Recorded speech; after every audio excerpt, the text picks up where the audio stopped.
Olá, gente, bom dia! Tudo bem com você? Estamos chegando na sua casa nesse café da manhã maravilhoso, energizante. Seja muito bem-vindo, você e toda a sua família. São 6 horas em ponto, meus amigos. Hoje é terça, dia 12 de janeiro e pior do que perder alguém é se perder pedindo para o outro ficar. Não se contente com migalhas, nada menos do que tudo para você. Não se contente com migalhas, com resquícios. Repense suas atitudes, tá certo? Para você ser feliz. Deixe a fluidez do universo agir na sua vida que vai dar tudo certo. 6h01, vamos aos destaques de hoje. Um homem saiu de casa para comprar água e acabou morto a tiros no bairro do Rangel, aqui em João Pessoa. O nosso repórter Antônio Vieira está no local desse crime. Bom dia, Vieira. Bom dia, Pedro. Muito bom dia aos amigos do Bom Dia Paraíba. A gente fala ao vivo do local onde a vítima, um homem de 42 anos, chegou a pedir ajuda, né? Foi nessa rua aqui e isso foi entre 7 e 8 da noite. Daqui a pouquinho a gente traz mais detalhes desse caso para vocês. Te aguardo, Vieira. Até daqui a pouco. Olha só essa história, gente. Um ladrão, ele invadiu e assaltou a recepcionista de um laboratório. Isso foi lá em Campina Grande, você está vendo aí. E antes de fugir, ele pediu para a mulher rezar por ele. Veja. Pediu uma oração depois de fazer o roubo e depois foi embora. Reta final do Enem, vamos dar mais dicas para você e o universo das linguagens. É mais um assunto que não vai ficar de fora na nossa revisão, tá? Felícia, bom dia. Olá, Pedro, bom dia a todos. Vamos focar nesse assunto hoje, até porque na hora de fazer a inscrição da prova do Enem, o candidato informa qual idioma prefere fazer nessa prova. Português não, inglês ou espanhol. Então estarei na companhia dos professores dessas duas disciplinas que vão dar aquelas dicas preciosas para essa reta final, inglês ou espanhol. Então fica com a gente. Thank you very much. Hasta la vista, Felícia Arbex. Até daqui a pouco. E o INEP divulgou regras para os candidatos seguirem no dia da prova, tá? Você que está assistindo ao Bom Dia, Zuíla Davi, tudo bem?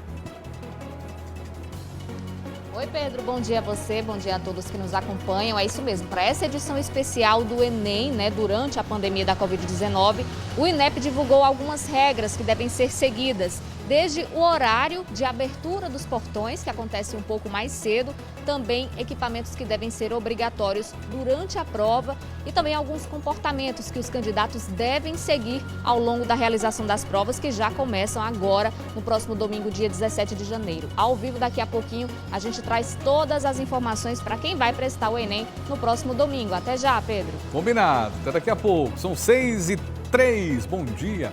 Começa hoje o prazo de inscrições para o programa Universidade para Todos, que é o ProUni. Denise, tudo bem? Tudo ótimo, Pedro. Bom dia para você, bom dia para todo mundo. Como diria o professor Raimundo, é VaptVupt. Essas inscrições começam hoje, já terminam na próxima sexta-feira. Muito rápido, né, minha gente? Por isso você precisa ficar atento. Já vou te dizer como se inscrever no ProUni, esse programa Universidade para Todos, que seleciona em bolsas integrais ou parciais em universidades particulares. Tem vários critérios. Como eu falei, as inscrições são muito rápidas e o resultado já sai no dia 19 de janeiro. Aí depois tem lista de espera e tudo mais. Quer saber mais detalhes? Fica por aí que já eu trago essas informações para vocês. Pedro. Traga, Denise, daqui a pouco. Mais um bebê morreu aqui na Paraíba. O laudo vai apontar a causa da morte da criança. Isso aconteceu em Santa Rita. As estátuas do centro da capital são alvos constantes de vandalismo. Você percebe isso? Compromete bastante as referências de personagens históricos aqui da nossa capital, além de ser um grande desrespeito. E o Bom Dia vai te ajudar a dar uma caprichada no seu café da manhã. Vamos te mostrar uma receita, ou melhor, 3 receitas de omelete, dando água na boca logo cedinho. Olha que beleza. No esporte, a gente tem um bate-papo hoje com o secretário de esportes aqui da capital. Quem vai trazer os detalhes é ele, o apresentador que está sempre on. Caco Marques, bom dia. Bom dia, Pedro Canis, bom dia para todo mundo. Ligado aqui no Bom Dia Paraíba, o Hildebrando Neto bateu um papo com o Caio Márcio, secretário da CEGE, Secretaria de Esportes do município, sobre os projetos, os planos para esse futuro aí de 2021, esse início de gestão dele na frente da secretaria. Mas a gente também vai falar de basquete. Ontem, a Unifacisa venceu o Paulistano. Obrigado, Caco. Volte sempre. Até já. Valeu, gente. Estaremos juntos. Isso. Até 8h30 da manhã. Estamos aqui. Tem tempo aí, são 6h06 ainda. Na política, Laerte Cerqueira lembra a você que tem prazo na Justiça Eleitoral que acaba esta semana, tá bom, gente?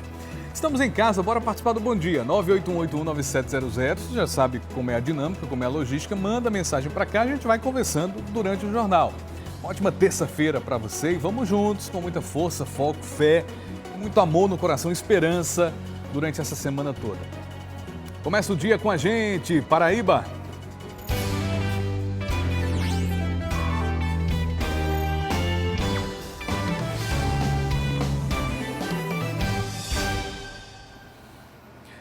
Bom dia, Paraíba, são 6h07. Um homem foi baleado ontem no bairro do Rangel, aqui em João Pessoa. Algumas pessoas tentaram socorrer, mas o rapaz não resistiu e morreu. Antônio Vieira está ao vivo, onde aconteceu esse crime, e vai continuar dando informações para você que assiste ao Bom Dia, para a gente saber também o que motivou esse assassinato.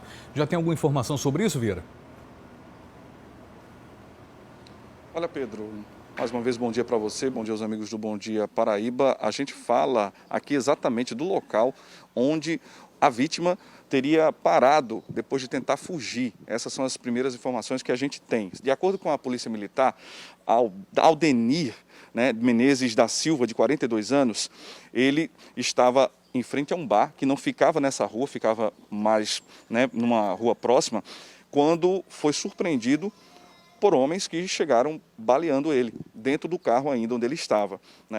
Ele levou um tiro na cabeça e as informações são de que ele teria ainda tentado dirigir baleado e entrou nessa rua aqui, que é a rua Vicença Lianza, bairro do Rangel, e terminou batendo numa moto que estava bem aqui em frente a essa casa, onde o Everton está mostrando, e moto de um dos moradores aqui da rua, e nesse momento foi que ele não conseguiu mais seguir, terminou sendo aí socorrido, teve uma equipe do SAMU que também prestou socorro, mas não teve como ele resistir ao ferimento. Aldemir Menezes da Silva, 42 anos, as informações da Polícia Militar é de que ele foi surpreendido dessa forma. De acordo com informações de pessoas por aqui, que passaram por aqui agora há pouco, e que terminavam conhecendo, de certa forma, o Aldemir, que não morava tão longe daqui, não morava nessa rua, mas morava numa rua próxima. Ele já era acusado de alguns assassinatos, já tinha sido preso, inclusive, por isso, mas não se sabe exatamente, até a polícia também ainda não sabe o motivo do que tenha sido o crime, porque ele foi morto ontem à noite. Isso aconteceu por volta das 7, 8 horas da noite, aqui no bairro do Rangel, na capital, e agora a polícia está investigando esse caso. As primeiras informações são de que ele era acusado já de alguns assassinatos, já tinha sido preso por isso, mas também trabalhava aqui na área, trabalhava com construção também, e foi surpreendido ontem à noite, enquanto tentava comprar uma água em um bar, foi surpreendido por homens que chegaram, interceptaram ele e atiraram contra ele, atingindo a cabeça. Agora está a cargo da polícia as investigações para desvendar o que aconteceu. A gente volta contigo, Pedro. Obrigado, Vieira. Vamos aguardar as investigações. Gente, um ladrão invadiu e assaltou a recepcionista de um laboratório. Isso foi lá em Campina. Mas antes de fugir, sabe o que foi que ele fez? Imagina só. Pediu para que a mulher que foi assaltada orasse por ele.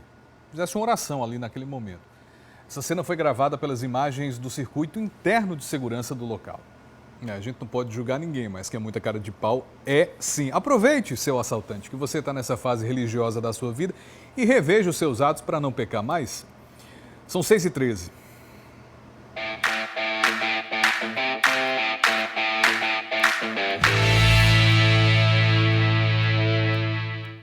Eita, que lá vem o Enem, última semana que antecede as provas, Nada melhor do que pegar aquelas dicas, aquelas que a gente passa para você, tá? Felícia Arbex, o assunto hoje, o universo de las linguagens. Pero que sí, pero que no? Esqueci o que eu ia falar. Bom dia. Uau, Pedro! Bom dia a todos! Vamos focar no assunto hoje em inglês e espanhol. Por isso estou na companhia dos professores desses 2 idiomas que vão dar aquelas dicas preciosas. Vou começar conversando com o professor de espanhol, Danilo, que está aqui comigo. Danilo, bom dia. Bem, bom dia. Para começar, vamos falar dos gêneros textuais. Qual o que mais cai na prova? Bom, para você que vai realizar a prova de língua espanhola no dia 17, o gênero que estará presente, o que mais cai na prova do Enem nesses 11 anos, é o gênero periódico. O que é o periódico? É o gênero jornalístico, reportagem, notícia. Ele está presente em todos os Enems. Então, uma dica que eu passo para você é, se você nunca estudou a língua espanhola, ou se você está um pouco sem aquela confiança, vai nesses periódicos digitais, faz uma leitura, se apropria dos vocabulários relacionados a este gênero. Essa dica é nota 10. Professor, espanhol se parece muito com português e muitas pessoas não dominam a língua, mas têm que escolher entre um idioma e outro. E aí tem alguma dica na hora do pessoal ler a prova e poder interpretar certinho e não ocorrer aquele erro de achar que significa uma coisa e na verdade não é? Bom, para você que nunca fez a língua espanhola, você vai pertencer a um grupo. Na língua espanhola são 70% dos 5 milhões de estudantes que vão realizar a prova no dia 17 escolheram a língua espanhola. Mas é sabido por todos que nem todo mundo tem o contato com esse idioma. Diferente de outros vestibulares que existem pelo Brasil, o Enem ele não traz pegadinha com os heterossemânticos, que são essas palavras que têm significados diferentes. Utiliza a inferência. O que é inferência? O texto geral vai trazer uma informação. E aquela palavra que tem significado diferente, ela não vai ser uma pegadinha para a sua prova. Presta muito atenção nos chamados conectivos, que em espanhol chamamos de conectores, que são aquelas palavras que vão contradizer o que o texto estava dizendo, que serve para entrelaçar as ideias. Esses conectores, sim, servem como uma pegadinha para a prova do Enem. Cai quadrinhos também? Cai. Entre os quadrinhos que mais estão presentes dentro do Enem, o primeiro é Mafalda de Quino, que esse ano faleceu, 2020, mas que o Enem não tem o costume de fazer citações a pessoas que faleceram ou personalidades que ganharam prêmio durante o ano do Enem. Geralmente essas pessoas são citadas 2, 3 anos após esta prova. E como o candidato pode se preparar nessa reta final para a prova? Bom, tudo que deveria ter sido feito, praticamente vocês já fizeram. Vocês já estudaram, já leram, já compreenderam. E o que você vai fazer agora? É retomar alguns conteúdos gramaticais que podem estar presentes na avaliação de forma contextualizada. Quem são esses? É o que eu disse para vocês há pouco tempo. São os conectivos adversativos, os aditivos, são essas classes de palavras que servem para modificar a sua compreensão textual. Quando eu digo compreensão textual, porque no Enem não existe a interpretação. A interpretação ela vai além da sua compreensão. O que está no texto é o que você deve fazer. Outra coisa, uma dica muito importante, é você utilizar algumas estratégias de leitura, a chamada Skinner e a Scan. O que é que ela funciona? É modificar a leitura. Começar pelo título, quando houver o título, partir para perguntas e respostas, destratores e descritores, porque estarão em língua portuguesa.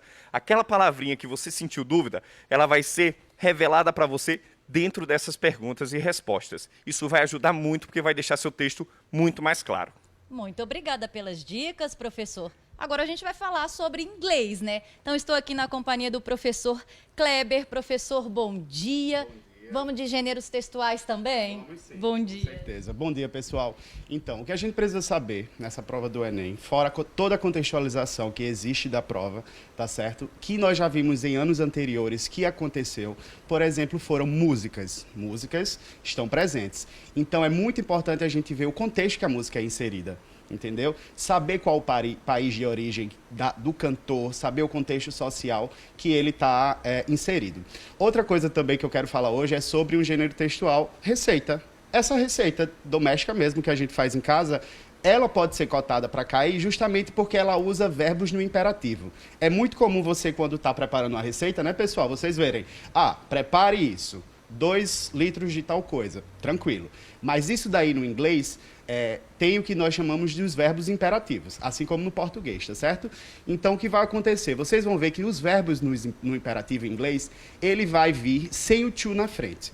Tá bom? Isso daí é uma dica para quem já está estudando inglês, com certeza que está aí no inglês há mais tempo já sabe mais disso. Outra coisa também que a gente tinha discutido foi sobre a voz passiva, que às vezes é muito recorrente na prova de inglês, porque ela usa o verb to be, que é aquele verbo que a gente fala que não precisa e tudo mais, mas na verdade ele é conjugado, tá certo? Em diferentes tempos verbais. E aí o que o aluno precisa saber também é o particípio passado do verbo. Tá certo? Confunde, é bom esse a reta final focar nisso. Exatamente, principalmente os verbos que são regulares e irregulares em inglês, tá bom? São essas as principais dicas. Professor, e nessa reta final, quem tinha que estudar já estudou, mas dá para pegar algo mais nessa reta? Dá sim, dá para responder as provas. Nós sempre dissemos que os alunos precisam ver a prova, precisam conhecer a prova. Então, para isso, nada melhor do que ir lá no site do INEP, baixar todas as provas e ver o que realmente o Enem pede, tá certo? Então, só são 5 questões, tanto de inglês quanto de espanhol, né? Então, se vocês fizerem isso rapidinho, vocês vão dominar muito melhor a prova no dia 17. Muito obrigada pelas dicas super preciosas, né, Pedro? E ó, estamos preparando um programa super especial do Lá Vem o Enem, que vai ao ar nos 2 sábados que antecedem as provas, vai ser depois do Jornal Hoje e vai contar com a participação de professores. Deixa eu arrumar minha máscara aqui, peraí. Pronto. Vai contar com a participação de professores, repórteres, artistas e, claro, muito conteúdo importante para te ajudar na prova do Enem. Pedro. A gente está junto com os alunos, Felícia. Obrigado pela participação. Agradecer também aos professores pela gentileza, né? Tenho certeza que o pessoal de casa curtiu. Bom dia, até daqui a pouco. E o INEP divulgou regras para você, candidato, seguir no dia da prova, viu? Quer saber quais são essas regras? Ó, quem vai responder para a gente aqui. Contigo, Zuila. Oi, Pedro. Mais uma vez, bom dia a você, bom dia a todos que nos acompanham. Pois é, a gente sabe que essa é uma edição especial, né, do Enem. Tinha que ter acontecido ano passado por conta da pandemia. Vai acontecer agora, já no próximo domingo, dia 17 de janeiro. E o INEP divulgou algumas regras que devem ser seguidas pelos estudantes, pelos candidatos, no próximo domingo e no outro também, nos 2 dias de prova. A primeira em relação ao horário de abertura dos portões, que normalmente acontece ao meio-dia, agora vai acontecer 11h30 da manhã. Isso para tentar evitar aglomeração, né, nos locais de prova. Tem mais tempo para os candidatos chegarem ao local, se acomodarem e esperarem pelo horário da prova, que acontece exatamente 1h30 da tarde. No primeiro dia, 17 de janeiro, o término das provas vai ser às 7 da noite. E no segundo dia, dia 24 de janeiro, as provas vão até às 6h30 da noite.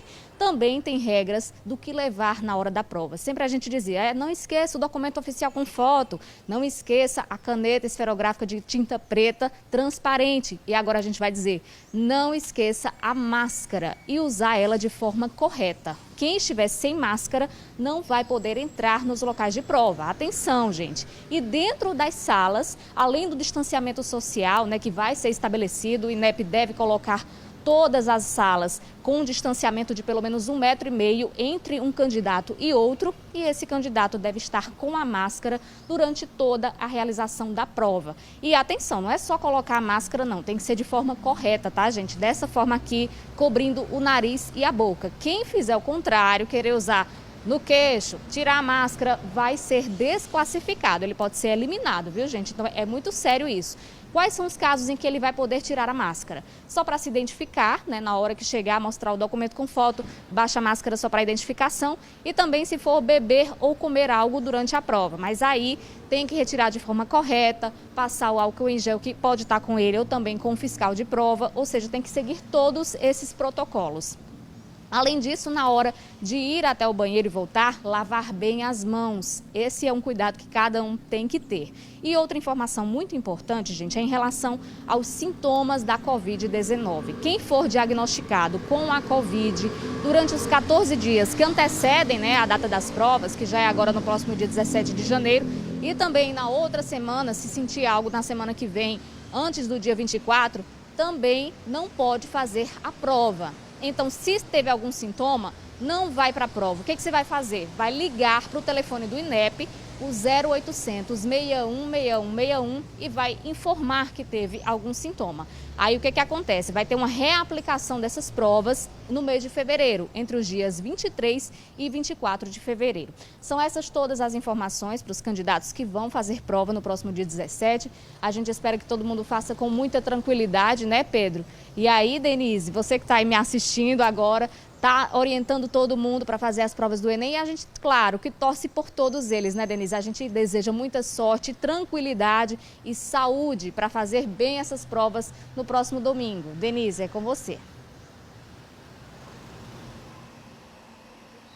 Esse ano com tantas adaptações, né, Zuila? Obrigada. Obrigada pelas informações também, pelas orientações para esses meninos. Quem diria, né? Isso não aconteceria em outros anos, se você tivesse com algum sintoma, por menor que fosse. Mas agora realmente não dá, vai ter que ficar em casa e explicar por que é o INEP, mas depois você pode fazer a sua prova do Enem. Falando em Enem, minha gente, a nota do Enem é usada para as inscrições no ProUni. Pois é, essas inscrições começam hoje e já seguem até a próxima sexta-feira, encerram na próxima sexta-feira, às 23 horas e 59 minutos. Inscrições super rápidas, você não pode perder esse período, tá certo? Vou logo explicar para você que é tudo feito pela internet, pelo prouniportal.mec.gov.br, que lá você se inscrevendo, você pode escolher até 2 opções de instituição, de curso e de turno. E ficar ligado, ficar atento e atenta, porque durante essa semana o ProUni vai atualizando as chamadas notas de corte. Pois é, e você pode ir mudando de acordo com a sua nota. Que nota, Denise? Se em 2020 não teve nem Enem, claro, o Enem vai acontecer, né? A primeira parte esse fim de semana, o resultado só sai em março deste ano. Para o ProUni, você vai utilizar as notas do Enem 2019, tá certo? Como a gente tem orientado aqui todos os alunos. Os resultados já serão divulgados no dia 19 de janeiro, primeira chamada. Segunda chamada no dia 1º de fevereiro. E quem pode participar do ProUni? É necessário você ter estudado em escola pública durante todo o ensino médio. Se você estudou em escola particular, tem que ter sido bolsista integral. Se você tem alguma deficiência, também pode fazer o ProUni. E também os professores, né, os docentes da rede pública. E só eles que já têm alguma graduação que podem fazer o ProUni. Caso você já tenha alguma graduação, você não pode fazer o ProUni, não tem esse direito, tá bom? Critérios de renda, né? O ProUni aí que seleciona os candidatos para bolsas parciais ou integrais em universidades particulares. Para você ganhar 100% da bolsa, você tem que ter uma renda per capita familiar de até um salário mínimo e meio. Para você ganhar 50% da bolsa, você tem que ter entre um salário mínimo e meio e até 3 salários mínimos. Sobre a lista de espera, os estudantes não convocados nessas 2 primeiras chamadas que eu falei, 19 de janeiro e 1º de fevereiro, vão ter que manifestar interesse junto ao ProUni, que querem continuar nesse processo seletivo ali entre os dias 18 e 19 de fevereiro. E aí a lista de espera vai estar disponível já para vocês a partir do dia 22 de fevereiro, tá bom? Então, só reafirmando, inscrições todas pela internet, já pode começar a partir de agora. Fique de olho na sua nota por causa das notas de corte, né, dos cursos que você se interessa. E essas inscrições do ProUni seguem até a próxima sexta-feira. Combinado? Agora a gente vai mudar de assunto, minha gente, para falar sobre seca, sobre estiagem. Sabe por quê? Muitas comunidades por essa Paraíba fora dependem de operações como a Operação Carro-Pipa, que está de volta hoje. Quem vai conversar comigo sobre isso é Arthur Lira, sobre a volta da Operação Carro-Pipa, que é tão necessária, né, Arthur? A gente sabe que o Exército acompanha o trabalho desses pipeiros, acompanha a qualidade dessa água, inclusive, que chega para essas comunidades rurais que muitas vezes só tem aquela caixa d'água ali, dependem da chegada desse carro-pipa.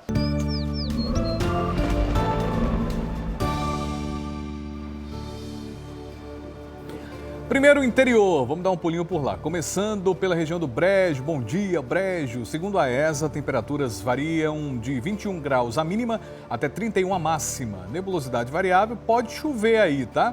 Pontualmente. Quando chove no Brejo, cá pra nós, é lindão demais, né? E uma bênção. Deus abençoe. Bom dia, Cariri, Curimataú. Previsão de céu parcialmente nublado. Pode chover aí no fim do dia. Temperaturas 34, máxima 20 de mínima. Bom dia, sertão, que a gente quer um bem danado, 37 de máxima por aí, muito calor, e 23 de mínima, céu parcialmente nublado, pode chover no fim do dia. Bom dia, Alto Sertão, muito calor também, 36 de máxima, 23 de mínima, céu parcialmente nublado, pode chover pontualmente no fim do dia. Gente, mais um caso de morte de bebê aqui na Paraíba. Dessa vez aconteceu em Santa Rita. Foi o terceiro caso registrado desde o último sábado. Herbert Araújo tem os detalhes. O bebê aqui de Santa Rita tinha 1 mês e 16 dias de idade. Os pais são um casal bastante jovem. O pai tem 20 anos e a mãe tem 24. O que eles relataram para a Polícia Civil foi que durante a madrugada o bebê estava chorando muito e eles tiraram a criança do berço e colocaram na cama para dormir com eles.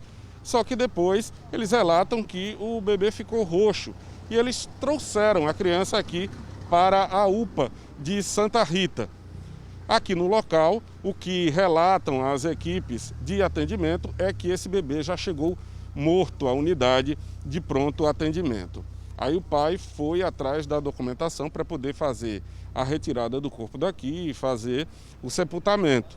Um desses documentos é uma guia de remoção de cadáver. E nessa guia está dizendo que a possível causa da morte foi uma asfixia. Também relata aquilo que os pais disseram, que a criança estava roxa. Mas tem um outro detalhe, diz que a criança tinha uma marca no rosto. Não tem mais detalhes sobre isso, mas o fato é que o corpo do bebê foi levado daqui para o Instituto de Polícia Científica e vai passar por um exame cadavérico. A Polícia Civil acompanha o caso. O Detran divulgou o calendário de pagamento. Eita, gente, IPVA, hein? Pois é, não esqueça do IPVA não. Janeiro chegou, o IPVA está chegando também junto com ele. Para quem vai pagar a cota única à vista, tem desconto de 10%. Ou ainda, pode também ser parcelado em até 3 vezes. Se pudesse ser parcelado em 10 vezes, seria bom tamanho também. Mas em 3 vezes pode só, tá? O calendário de pagamento é de acordo com a placa do veículo. Bora dar uma olhadinha aqui. Placa com final 1, 29 de janeiro, primeira parcela, ou cota única com desconto, final 2, 26 de fevereiro, final 3, 31 de março, final 4, 30 de abril, final 5, 29 de maio, final 6, 30 de junho, final 7, 30 de julho, final 8, 30 de agosto, final 9, 30 de setembro e final 0, 29 de outubro. Lembrando que essas datas aí, ou a primeira parcela, ou então cota única com desconto, tá? Você pode parcelar em até 3 vezes aí o calendário de pagamento do IPVA versão 2021. Prepara o bolso! Os boletos do IPVA devem ser impressos pela internet através do site do Detran, que está aparecendo aqui, ó. Neste ano, mais de 430 mil veículos ficarão isentos do IPVA aqui na Paraíba por causa do tempo de fabricação, acima de 15 anos. Desde ontem, o certificado de registro de veículo está disponível na forma digital. O Detran deixa de emitir o documento naquele papel verdinho, está sabendo já, né? Você pode imprimir em papel A4, na impressora, na impressão preto e branco. Normalmente não tem mais aquele papel moeda, como a gente costuma dizer. Denise, com você.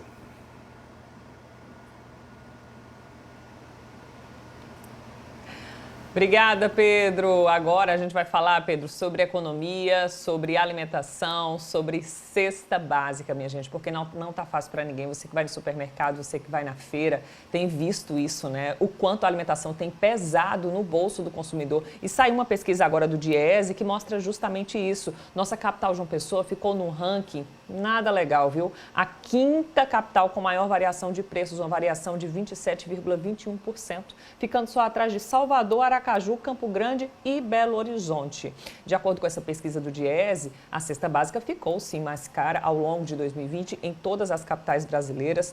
A maior variação em João Pessoa foi ali nos meses de novembro e dezembro. Novembro e dezembro foi bem pesado aqui em João Pessoa para o nosso bolso, o bolso do consumidor, tendo uma variação da cesta básica de 4,47%. E, gente, em 12 anos foi a vez que a alimentação, a cesta básica, mais comprometeu o salário mínimo do trabalhador brasileiro, do trabalhador paraibano. O preço médio da cesta básica aqui na nossa capital está em torno de R$ 475,19. Essa alta nos preços, segundo o Diese, tem a ver com desvalorização cambial, o alto volume de exportações, além disso, os fatores climáticos, a decorrência de longos períodos de estiagem, de chuvas e também tudo isso pode ter impactado nos preços. Bom, Vamos aos vilões dessas cestas básicas? Nem adianta eu falar que vocês já sabem, né, minha gente? Vamos começar pela carne bovina. Nossa, como carne tá caro por diversos motivos, segundo o Diese, com intenso ritmo de exportação, principalmente para a China, a baixa disponibilidade, né, desse boi gordo aqui no nosso país, aí encareceu, infelizmente, também importantes insumos pecuários. Então, tudo isso é como se fosse um efeito dominó, acaba rebatendo no nosso bolso, no preço da carne. Leite e manteiga, faz tempo, né, que a gente comprou no preço bom, faz muito tempo. Na maior parte do ano de 2020 foram verificados baixos estoques nacionais e também custos elevados na produção, principalmente insumos como soja e milho, além de problemas climáticos como chuvas irregulares e secas. E o arroz? Nossa, a gente tirou muita onda com o arroz, mas o assunto é sério, né? Em 2020 ele ficou super caro, muito caro. Foi um dos vilões da inflação mesmo, pressionado pela desvalorização do real frente ao dólar, o que aumentou aí o custo de produção e elevou o volume do grão. E aí arroz ficou uma coisa refinada, nem todo mundo podia estar comprando arroz de tão caro. Óleo de soja, tá um absurdo, né? Continua muito caro. A gente encontrava óleo aí por R$ 3, R$ 4 aquela garrafa, agora já está R$ 8, R$ 9, tá um absurdo. O Brasil exportou um volume alto de soja e de derivados devido ao real desvalorizado em relação ao dólar e à forte demanda externa. O que é que aconteceu? A gente que vive aqui no mercado interno estamos sofrendo, pagando óleo caro. Batata também teve uma produção impactada, por isso aumentou o preço. O açúcar também foi impactado, também por isso aumentou o preço. Nosso pãozinho de cada dia, a farinha de trigo e o pão francês. O Brasil não produz a quantidade de trigo, minha gente, suficiente para a demanda interna. O país tem que importar o produto está caro, o dólar, aí vai, o pão fica caro. Tomate também, viu? Teve uma redução da área plantada reduzida. E aí o tomate está caro também. Foi a lista dos vilões que eu falei para vocês. E, infelizmente, a gente tem que conviver com essa situação. A orientação dos economistas, claro, é pesquisar sempre para você tentar, pelo menos, impactar o menos possível a sua família, tá bom? Olha, eu vou mudar de assunto agora para falar de um assunto que a garotada ama, uma parte aí da garotada. Eu tô falando da cultura coreana, chamada K-pop. Já ouviu falar, né? De uns anos para cá, essa cultura K-pop tem influenciado aí crianças e adolescentes. Eles amam, minha gente, as músicas, as danças, as séries, os filmes coreanos, né? Isso foi muito divertido para eles, justamente nessa pandemia, inclusive, para passar o tempo mais em casa, né? Com atividades assim divertidas. Agora tem jovens super atentos nessa área, jovens empreendedores que viram na cultura coreana uma forma de ganhar renda extra. Pois é, tem jovem aí que resolveu aprender a falar a língua coreana e dar aula, né, assim ganhar um dinheirinho. E também teve uma jovem que abriu uma loja com artigos coreanos. Vê só. As amigas Hannah, de 17 anos, e Bianca, de 16, tem um grupo de dança K-pop em João Pessoa. Para esse ano da pandemia, 2020, você já tinha uma apresentação preparada? Já tinha. A gente já tinha começado uma e a gente, inclusive, juntou outras pessoas do colégio que queriam aprimorar na dança. E aí a gente botou esse estilo, que tem alguns passos mais complexos, e muita gente conseguiu pegar também os passos. E aí a gente botou num grupinho e ia apresentar tanto no HQPB de João Pessoa, quanto no final do ano, na apresentação do teatro. Eu já seguia pessoas que postavam vídeos dançando, eu já tinha essa vontade. Aí um certo dia eu decidi gravar um vídeo. Eu não tinha contado, acho que eu só tinha contado para umas amigas minhas. E eu usei a desculpa para postar que era o Dia Internacional da Dança. Aí daí eu comecei a postar. Sempre treinava o dia todo, de madrugada, sempre vendo vídeo do próprio cantor dançando, para tentar fazer os passos mais iguais possíveis, sabe? Para tentar pegar o gingado do cantor também. Vários dias antes mesmo de eu gravar esse último que eu postei, o que eu tava dançando na estrada, eu fiquei acho que até 2 da manhã treinando. Foi o que aconteceu com Aniele. Há 10 anos, se apaixonou pelas séries e filmes coreanos. Comecei a assistir, aí ela já fala aquela palavra tantas vezes, tá? Aqui na tradução, então já sei o que é, mas isso aqui é o quê? Então, eu comecei a me interessar e querer saber realmente o que estava sendo dito. E como era escrito também, queria aprender um pouco da escrita coreana. Como você aprendeu? Através de vídeos no YouTube e também tem vários materiais disponíveis na internet E aí eu comecei a estudar sozinha. Hoje a jovem dá aulas de coreano pela internet e com baixo custo. Tem alunos de todas as idades. Eu fui para a Coreia no início do ano passado, 2020, e aí eu fiz um curso lá, e aí eu me preparei um pouco mais e eu falei assim, tá, eu posso passar um pouco do que eu sei para outras pessoas, porque muita gente quer aprender, mas não tem condição. Ou tem muitos cursos, mas são caros, e o pessoal não tá com muito dinheiro nessa época. Então, eu disponibilizei essas aulas um preço bem mais acessível para o pessoal poder, pelo menos, aprender a ler e escrever. O K-pop também inspirou Kelly a empreender. Com 20 anos, abriu uma loja virtual com as roupas da moda na Coreia. Não deu outra. A procura cresceu muito e hoje já pensa em criar a própria coleção. Quero tornar essa marca totalmente oficial minha e ter uma produção própria. E quem sabe no futuro eu possa fornecer para as pessoas, entendeu? No momento eu estou fazendo um curso já para isso. E daí eu estou começando a fazer esse curso para produção própria. E depois eu tornar a marca totalmente oficial minha, entendeu? Mas se sua vibe mesmo é aprender a dançar, olha só o conselho. Eu fico muito feliz quando eu danço. Para quem quer começar a fazer isso, eu digo que pratique bastante. Vendo o vídeo do próprio cantor cantando, dançando, e depois a pessoa for cantar ou dançar. E que no final é gratificante. Quando você mais treina e mais você tenta fazer parecido, no final é gratificante, com certeza. O K-pop não é só para adolescente. Muita gente pensa que é isso, que é só para adolescente, mas não é para todo mundo. É um estilo de música, um estilo de vida, digamos assim. Quando você se identifica, você quer curtir aquilo e aprender um pouco. Minha sobrinha de 7 anos adora, isso é uma tendência, né? São 6h47, bom dia para você. Tá querendo fazer uma atividade física, mas precisa de incentivo? Se liga nessa dica. Tem uma turma levando os aparelhos de circo para a orla aqui de João Pessoa, para uma atividade física mais prazerosa, né? A nossa repórter Zuila Davi esteve por lá, se arriscou também, está vendo aqui, né? No equilibrismo e tudo mais. E ela vai falar para a gente como é que funcionam as aulas e como é que você faz para se inscrever também.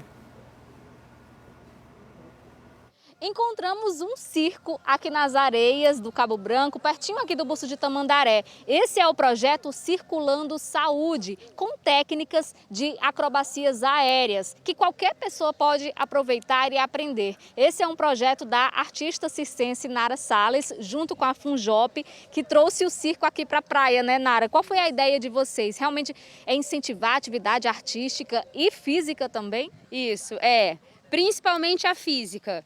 A nossa ideia principal é estimular a prática de exercícios físicos ao ar livre, já que muita gente foi prejudicado por não poder treinar em lugares fechados, e unindo isso aos elementos circenses, que são a nossa academia particular.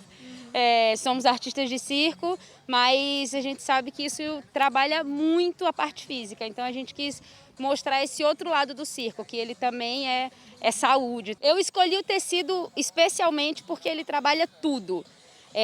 Ele trabalha a sustentação do próprio corpo, ele trabalha abdominal, perna, braço, então... E é lindo! Ele é o meu queridinho e é a minha academia mesmo, então eu escolhi ele... Foi especial, além de ser um dos que mais exige fisicamente. Então, como fazer para participar das aulas? Pode vir aqui e se inscrever. O ideal é que venha com um pouco de antecedência, porque as turmas são limitadas, para não ficar muito cheia e tal. Então, venha um dia antes, ou passe por aqui, ou procura a gente nas redes sociais, vê a disponibilidade da turma, se já não está cheia. E é só chegar.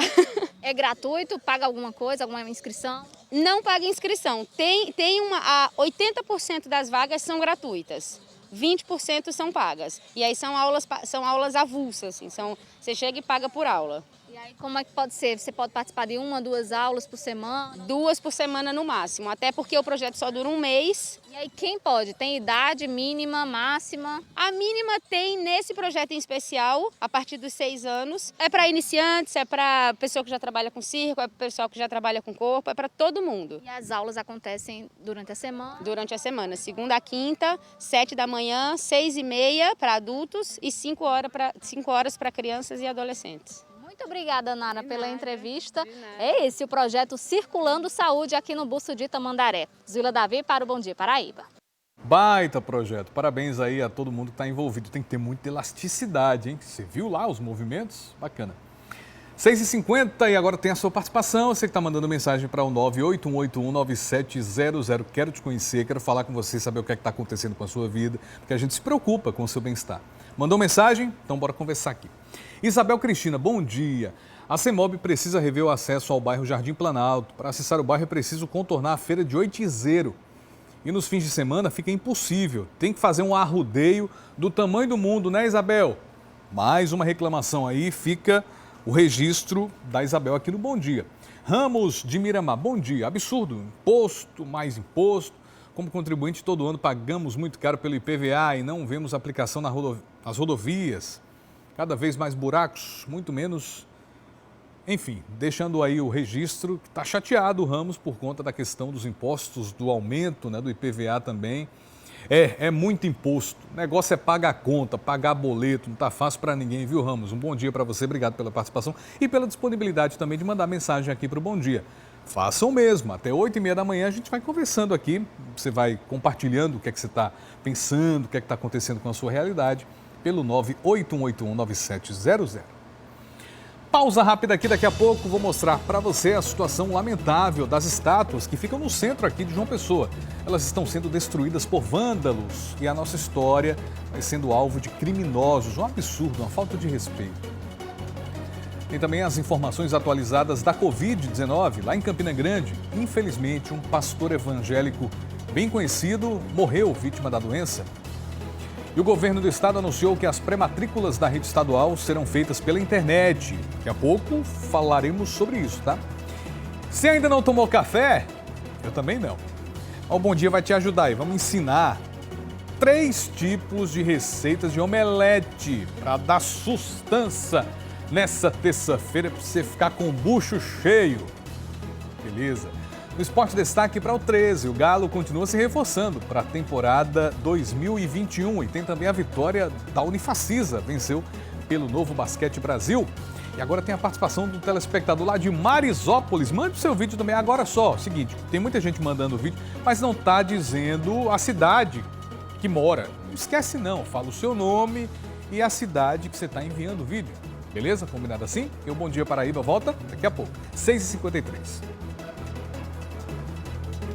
Tô doido pra te ver, mas não posso viajar. Daqui pra João Pessoa posso me contaminar. O bom é esperar. Olá, eu sou Geraldo Gomes, da cidade de Marisópolis, e venho dizer a vocês que o Bom Dia Paraíba volta já.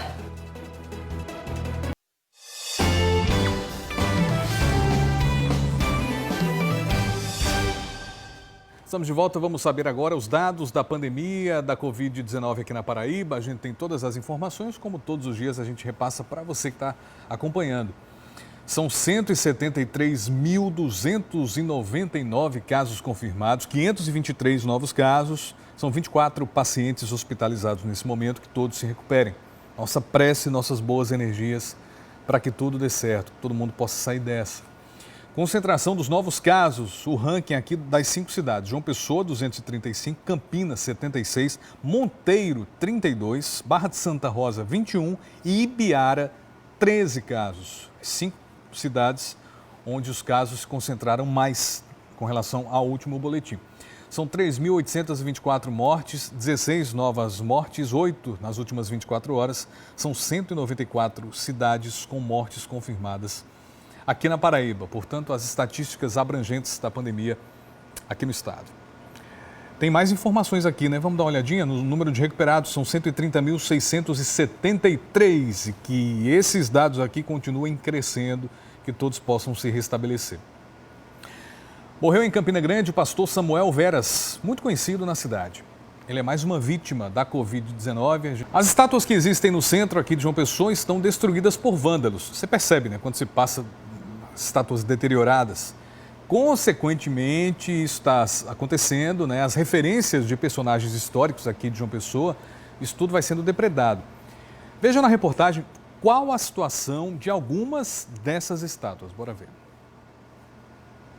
As estátuas de nomes do cenário paraibano são comuns aqui na capital e carregam um pouco da história dessas figuras, mas como vemos, não são valorizadas. No ponto de R$100, a estátua de Livardo Alves, autor da Marcha da Cueca, está danificada. Além da pichação, partes do monumento foram quebradas. Nem mesmo os óculos de Livardo escaparam da ação dos vândalos e foram levados. A indignação é tanta que alguém até deixou um apelo nessa placa ao lado da estátua. A situação se repete em outros pontos da capital. Na Praça Barão do Rio Branco, o busto do diplomata que dá nome ao lugar também ganhou pichações. Além delas, a estátua não se encontra em seu melhor estado. E não para por aí. Onde tem essas marcas, ficava a estátua de Jackson do Pandeiro, mas com as depredações constantes, a Coordenação de Patrimônio Cultural resolveu retirar o que sobrou do monumento para fazer uma restauração. Quantos turistas estão chegando agora aqui e querendo ver essa estátua aqui? E está aqui esse vazio. É um vazio que fica, né? Para quem chega querendo ver o Jackson do Pandeiro. E aí, ó. Né, o descaso das autoridades, o descaso total. Na Praça Aristides Lobo, a estátua do poeta paraibano Manuel José de Lima também sofre com a falta de cuidado e manutenção. A base de mármore da estátua está danificada e a mala que o caixa d'água carregava hoje não existe mais. É muita maldade, muita perversidade. E toda essa depredação ela tem um custo, e um custo alto à máquina pública, aos cofres públicos. Esse dinheiro poderia estar sendo revertido para situações muito mais eficazes, né? Para a saúde, por exemplo. A prefeitura gasta muito na recuperação de estátuas, de lixeiras também. Você não percebe lixeiras na rua, quebradas, depredadas? Pois é, imagina se esse dinheiro todo fosse revertido para algo mais urgente, que pudesse impactar positivamente na vida das pessoas. Ou seja, quem faz isso precisa repensar os atos, além de ser um ato criminoso, que a polícia identifique, que monitore e identifique esses vândalos. Nós tentamos saber com a Prefeitura de João Pessoa sobre a situação das estátuas, né, se seriam restauradas, mas até o momento não tivemos nenhum retorno. Mas o espaço do Bom Dia Paraíba continua sempre aberto aqui. São 7h03, hora de apertar o play, porque ele está chegando, torcida brasileira.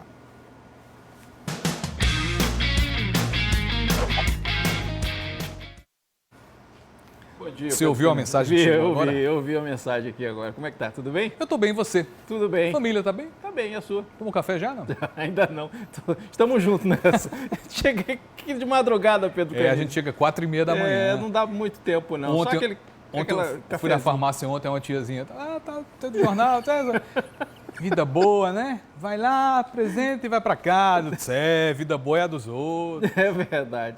É verdade. Vamos trabalhar. Cara. Vamos embora, vamos trabalhar, né, Pedro Canizzi? Bom dia mais uma vez para você, bom dia para todo mundo ligado aqui no Bom Dia Paraíba. Você sabe que a gente ainda não tem previsão alguma de quando vai ter, se vai ter campeonato estadual, campeonato paraibano, mas o 13 segue anunciando reforços, viu, gente? Dessa vez é um zagueiro que já defendeu, inclusive, o Campinense no ano passado. É o Rômulo, de 24 anos, ele que é de Fortaleza, né? É o 9º reforço do 13 para 2021. O jogador começou no Ceará, mas tem passagens aí por Caucaia, Horizonte, União, todos os times lá do Ceará. O 13, que tem, a gente sabe, né? Copa do Nordeste, Copa do Brasil e Campeonato Brasileiro da Série D, e espera uma definição do estadual, né? No primeiro ou no segundo semestre, ou ainda se vamos ter realmente campeonato paraibano. Sobre isso, inclusive, eu queria trazer para você uma notícia do GE Paraíba, né, sobre o estadual, que está aqui. Bora ver. Vamos colocar aqui para a gente, diretora, só impasse sobre o Paraibano 2021 permanece. Mas a Federação Paraibana e clubes devem se reunir nesta semana. Nesta semana, mais precisamente hoje. É o que se espera que haja uma reunião, então, para retomar, então, as conversas. Quem sabe até confirmar a disputa do Paraibano no primeiro semestre. Se essa reunião virar aquele chamado Conselho Arbitral, né, aí pelo Estatuto do Torcedor, 60 dias, o campeonato começaria aí em meados de março, lá para o dia 13, 14 de março, porque é a necessidade, né, haver uma reunião do Conselho Arbitral e aí 60 dias depois é que o campeonato poderia começar. É o que se ventila, na verdade, na imprensa esportiva sobre essa reunião de hoje na sede da Federação Paraibana de Futebol.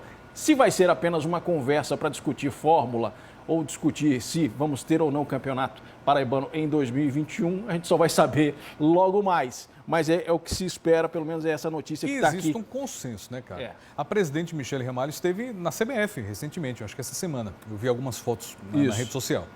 Não sei se deve ter conversado alguma coisa, se a CBF sinalizou, deu algum indício de um caminho que pode ser seguido. O que a gente sabe efetivamente é que os clubes estão com os cofres zerados, né? Para tudo liso. Para tudo liso para essa temporada 2020. Tudo liso. Então esse é o principal impasse, né? De saber como bancar as equipes, como bancar os times para essa temporada, principalmente do estadual. O futebol paraibano é deficitário, inclusive em tempos normais. A gente vê público, estádio lotado aqui? De forma alguma, muito difícil. A gente mesmo. vê estádio lotado aqui? Mais na fase final, né, do estadual, mas mesmo assim na fase de grupos, na fase classificatória. Não temos estádios cheios. São estádios realmente, arquibancadas realmente. Torcida não vai ao estádio. Com vácuo. Não vai ao estádio. Claro que a torcida quer atrativos para isso, né? Mas a torcida também precisa chegar junto. Cobra, ótimo, mas tem que chegar junto, tem que assistir aos jogos, tem que fazer a afiliação ao clube, né? Também. Aderir aos planos de sócio-torcedor. A gente tem aí os clubes muito. Isso é rentável para as equipes. Apesar de que esse ano a gente não sabe ainda quando vai ser possível isso, né? A presença do torcedor. Eu estou fazendo só um parâmetro. Isso. Mas a gente ainda não sabe quando vai ser possível a volta do torcedor nas arquibancadas. Isso não só no futebol da Paraíba, mas no futebol brasileiro. E isso é um dificultador a mais, né, para a realização ou não do Campeonato Paraibano de 2021. Vamos aguardar, vamos ver se hoje esse moído aí. Teremos reunião na sede da Federação Paraibana de Futebol, tá certo? Terminou ontem o primeiro turno do NBB, a gente sai agora do futebol, vai para o basquete, né? O Novo Basquete Brasil. A Unifacisa terminou ontem então o primeiro turno, o time conseguiu se recuperar. Esses jogos de ida e volta que a gente estava acostumado, né? Jogo em Campina Grande, jogo em São Paulo, não está acontecendo nesse ano de 2021 por conta da pandemia. A gente já falou aqui, inclusive, né, Pedro, do ex-nadador, Caio Márcio, que assumiu a Secretaria de Esportes de João Pessoa. Ele bateu um papo ontem com o Hildebrando Neto e falou sobre os projetos para a melhoria do esporte aqui na capital. Caio já começou a visitar os estádios de futebol e disse que alguns precisam de reformas. É importante a gente falar que é o seguinte, o Caio sabe as dificuldades que um atleta tem. Viveu o ápice. Exatamente, para chegar no alto nível, né? Viveu o ápice, da base, ralou muito também para isso. Exatamente, 4 Olimpíadas, estava indo para a 5ª Olimpíada esse ano, se não fosse a pandemia, com toda certeza estaria lá em Tóquio no ano passado, 2020, aí resolveu se aposentar, recebendo essa missão aí de ser secretário do município de João Pessoa, da capital. E a gente espera que os projetos deem certo para que os valores e os talentos apareçam, né? Porque só com o apoio na base é que esses talentos vão aparecer. Não tem outra alternativa. Como eu disse, ele mesmo já é prova da dificuldade que teve no início da carreira até chegar a ser um atleta olímpico. Não é fácil, não é fácil. Então precisa desse apoio no início da base, criando centros de excelência, enfim, fazendo alguma coisa para que os atletas tenham condição de chegar onde ele chegou, como, por exemplo, ser um atleta olímpico, né? Caco, valorizo muito quando alguém do ramo, alguém do segmento cuida de uma pasta importante como é o esporte. Porque o esporte é uma grande ferramenta imprescindível de inserção social, né, de igualdade, de respeito mútuo também. Então, o Caio, que participou de 4 Olimpíadas, já ralou muito, sabe o quanto é difícil chegar no patamar que ele chegou. Então ele vai olhar o esporte com lentes de quem entende, de quem sabe decodificar todo o cenário, de quem enxerga muito além das obviedades. Eu acho que é uma escolha sensacional, não só no esporte, mas eu acho que todos os cargos deveriam ser técnicos, pessoas que entendem do segmento para que possam investir.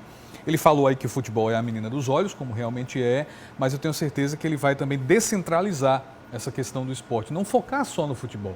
Tem outras modalidades também que precisam de incentivo, a natação, sobre os esportes olímpicos, enfim, né? Ele vem do esporte olímpico, então eu acredito que possam surgir projetos que valorizem e descubram talentos aqui na nossa capital. Secretários esportivos em toda a Paraíba, invistam no esporte. Prefeitos, invistam no esporte. O esporte é transformador. Não deixem em segundo plano, não façam cortes tão enérgicos no esporte, porque o esporte pode transformar vidas, uma fração de segundos. Caco Marques. E às vezes acontece muito isso, você falou invistam, né? Acontece isso, do esporte começar com uma verba, a pasta começar com uma verba e por conta da demanda das prefeituras, essa verba acaba indo para outras secretarias e o esporte ficando a ver navios. Muitas vezes acontece isso, a gente tem notícias. Eu sou entusiasta do esporte, como você sabe, né? Trabalhei tantos e tantos anos no esporte, então torço sempre para que a gente tenha mais visibilidade, mais investimentos a curto, médio e longo prazo também. Caco Marcos, muito obrigado pela sua participação. Okay. É sempre Estamos sempre aqui. Sempre um prazer tê-lo. Estamos conversando aqui, eu estou esperando uma mensagem. Não rolou. Mensagem que não chega nos meus ouvidos. Fica tranquilo. Não sei por que, torcida brasileira. Agora. Chegou. Segue. Tchau, Caco Marques. Gente, um grande abraço, um bom dia para você. Vá pela sombra. 7h16, vamos continuar com o nosso Bom Dia Paraíba. Para quem chega agora, tudo bem. Chegou tarde hoje, hein? Senti sua falta. Atenção, pais de estudantes de escolas estaduais. Foi anunciado pelo governo que as pré-matrículas serão feitas pela internet. Felícia, conta os detalhes para a gente aí.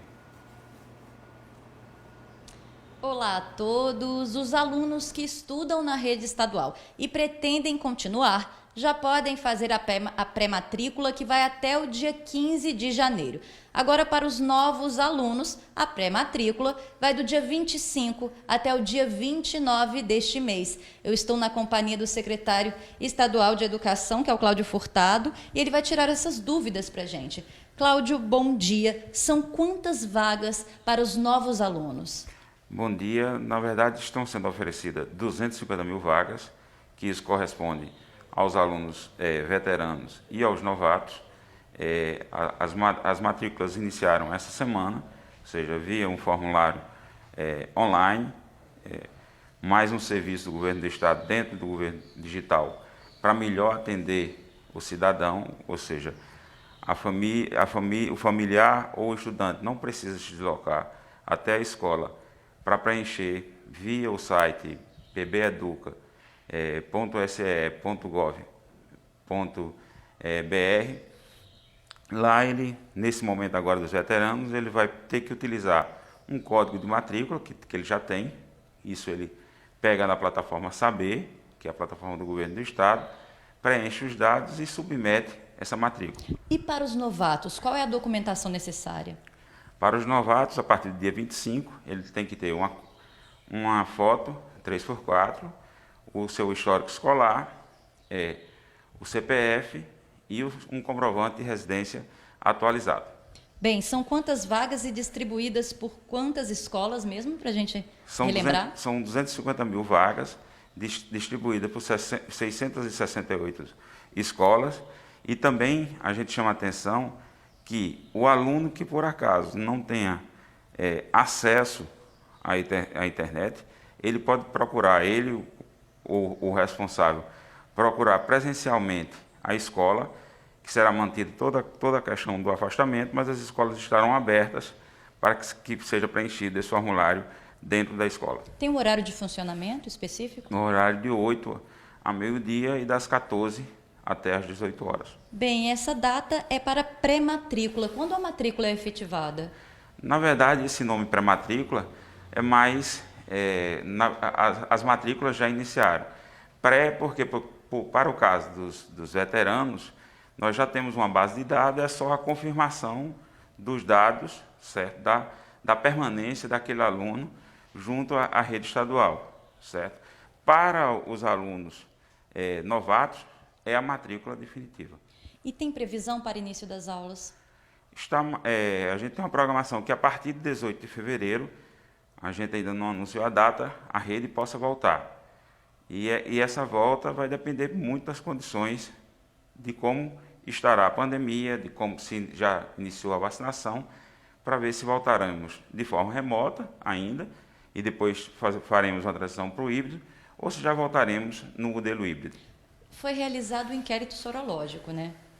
Foi feito um inquérito sorológico, toda a base de dados está sendo analisada nessas 2 primeiras semanas de janeiro. A gente espera que a partir da próxima semana nós já possamos divulgar os resultados de mais de 9 mil entrevistas e dos testes que foram feitos durante a realização do inquérito aqui no estado. A princípio, a aula seria remota, então, o início. Olhe, isso, como eu já disse, depende muito da situação. Iniciamos a vacinação, é um momento. Se iniciou a vacinação e se você começou a vacinar profissionais da educação, nós poderemos iniciar de forma híbrida, mantendo afastamento. Se não iniciou a vacinação, pode iniciar de forma remota, até que você tenha um momento que faça a transição para um ensino híbrido. Não são todos os alunos que têm acesso à internet, principalmente a uma internet boa. Tem algum plano para isso, principalmente alunos que estudam no interior? Tem sim, nós temos o nosso aplicativo Paraíba Educa, que franqueia dados das 4 operadoras, certo? E também traremos algumas novidades esse ano, como a distribuição, por exemplo, dos conteúdos da TV via um pendrive para as famílias, para que elas possam utilizar nas suas TVs e conseguir ver o material. Então, a gente em breve anunciará também mais algumas medidas para a questão de acessibilidade ao conteúdo das aulas, para que a gente consiga ao máximo universalizar a chegada das aulas à rede estadual. Então vamos reforçar as datas. A pré-matrícula para os veteranos começou ontem, dia 11, vai até o dia 15.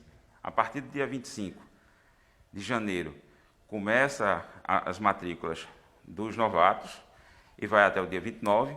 Lembrando que essa data limite, dia 29, ou seja, se aparecer qualquer aluno após essa data, a rede estará aberta para a matrícula de alunos novos. Ou seja, ofereceremos quantas vagas sejam necessárias. Estamos colocando 250 mil, mas se precisar mais do que 250 mil, será ofertado para que nenhum aluno fique fora da sala de aula da rede. E o aluno que não conseguir ter acesso à internet para fazer a matrícula pode ser feita de forma presencial também? Pode ser feita de forma presencial em qualquer uma das 668 escolas do estado. Muito obrigada pelas informações, secretário. Vou reforçar o site, então, que é pbeduca.se.pb.gov.br. Denise. Obrigada, Felícia. Agradeço a você e ao secretário, né? A gente trazendo essas informações para os alunos da rede estadual. Ontem falamos da rede municipal de educação aqui da nossa capital. Enfim, todo mundo se atualizando, né? Os pais. Gente, agora vamos deixar vocês aí de casa com água na boca. E eu aqui também com muito desejo, né? Você, qual é a sua porção de proteína no seu café da manhã? Como é que está o seu café da manhã? Quem é atleta, quem gosta de treinar logo cedo, fazer aquela atividade física, sempre gosta, né, de colocar um ovo no café da manhã, porque sabe que dá energia, que dá aquela alegria, aquela disposição para fazer o treino, para fazer a atividade física. O chefe Fábio Cunha vai ensinar para a gente 3 opções de omelete, minha gente, cada um mais caprichado com o outro, bem diversificado, para você variar o seu café da manhã aí, dar uma surpresa para a sua família, quem sabe? Vamos aprender? O ovo é um ingrediente indispensável no café da manhã. Uma omelete, um ovo mexido, quem não gosta? Eu vou ensinar para vocês a maneira mais fácil e prática de fazer o tradicional omelete. Então a gente vai precisar aqui, olha só, de ovos, manteiga, sal e pimenta. E aí eu vou ensinar a técnica bem direitinho para vocês.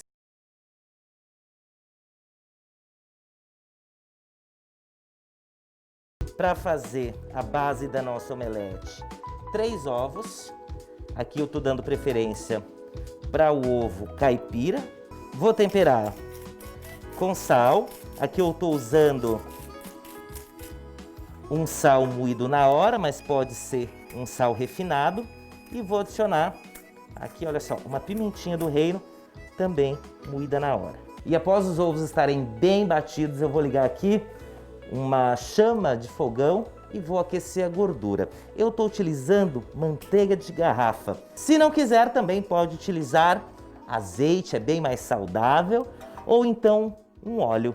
Aqui a nossa gordura já está aquecida, lembrando que o fogo é médio-baixo. Eu vou adicionar a mistura de ovos já batidos e temperados com sal e pimenta do reino. E aí em fogo ainda médio baixo, eu vou fazer esse movimento aqui, ó, para espalhar bem os ovos por toda a superfície. Isso, a gente vai fazendo esse movimento aqui, ó, ela vai ficando toda por igual. Ainda em fogo baixo, a gente começa a desprender aqui das bordas da lateral. Você vê que ela ficou bem soltinha por causa da gordura utilizada, tá? Ó. Agora a gente vai virar essa omelete, tá? Eu vou dobrar aqui as bordas, ó. Eu dobro aqui até o meio. Vou dobrar essa parte também, olha só, até o meio. E aí, com o auxílio aqui da espátula, eu vou, ó, virar.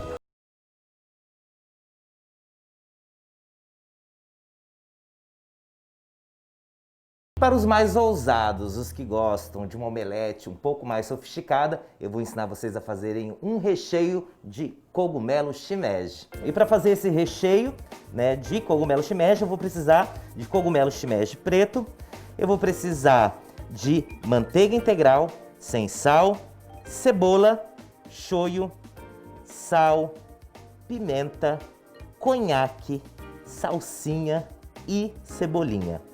Primeiro passo é eu aquecer um pouquinho de manteiga. Eu vou adicionar, olha só, a nossa cebola. Vamos deixar ela dourar rapidinho aqui na manteiga. E aqui que ela já ficou, olha só, transparente, extremamente perfumada. Eu vou adicionar, olha só, o nosso cogumelo shimeji. Olha só, eu coloco ele aqui, espalho bem na frigideira e vou deixar ele refogar com a cebola e a manteiga. Pessoal, olha só o toque, viu? O toque, a dica do chefe, um pouquinho de conhaque, mas se quiser pode ser saquê. Eu vou adicionar e vou flambar. Aqui o nosso conhaque, ele já evaporou. Eu tenho uma caramelização, esse douradinho aqui da cebola. Eu vou adicionar o shoyu para temperar. Um pouquinho de pimenta do reino, moída na hora. Vou finalizar com salsinha. Vamos desligar o fogo e fora do fogo, gente, tá o grande segredo. Eu vou montar esse molho, dar um brilho com um pedacinho de manteiga que sobrou. Olha só, vai deixar o meu cogumelo bastante cremoso. A gente já começa a ver, olha só. A mesma base de omelete agora, vou utilizar o nosso recheio de cogumelo shimeji, gente. Também não tem segredo, vou só colocar aqui na tábua de corte. Com o nosso recheio já pronto, eu vou adicionar aqui, olha só, no centro. E assim como a outra, nós vamos dobrar.